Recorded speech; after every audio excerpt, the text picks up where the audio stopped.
पोलिसांचं आयुष्य अतिशय तणावग्रस्त असते. रोज त्यांना नाना विविध समस्यांना, तणावग्रस्त वातावरणाला तोंड द्यावं लागत असतं.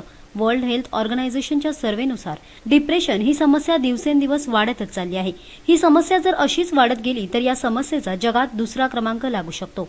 पोलिसांच्या जीवनातील ताणतणाव कमी व्हावा, तसेच आरोग्य सुस्थितीत राहावे, व्यसनाधीनता कायमची निघावी, अशा नाना विविध विषयांवर मार्गदर्शन करण्यासाठी डॉक्टर सिद्धेश परहर यांच्या वतीने पनवेल येथे पोलिसांसाठी एका विशेष व्याख्यानमालेचे आयोजन करण्यात आले होते. या व्याख्यानमालेमध्ये पोलीस कर्मचाऱ्यांनी सहभाग घेतला.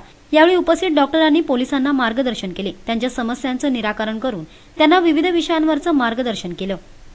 अच्छा, डिप्रेशन 20 ते 30% लोकांना होतं. म्हणजे आता समजा 100 लोक इथे आपण बघितली तर 15-1 जणांना तरी हा आजार इथे असतो.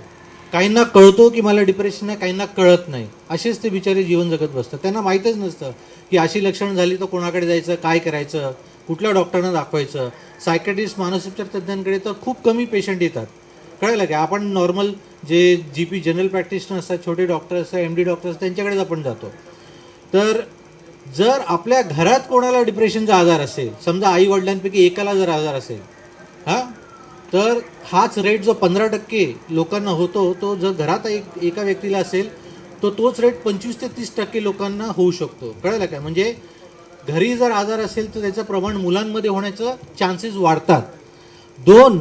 आई वडिलांना दोघांना जर डिप्रेशन असेल तर मुलांना होणारं 50% पर्यंत मुलांना हा आजार होऊ शकतो. म्हणजे जर त्यांना 2 मुलं आली ना तर हमखास एका मुलाला डिप्रेशन, ताणतणाव होणारच. कळलं काय? त्यामुळे अनुवंशिकपणा हा खूप महत्त्वाचा घटक ठरतो.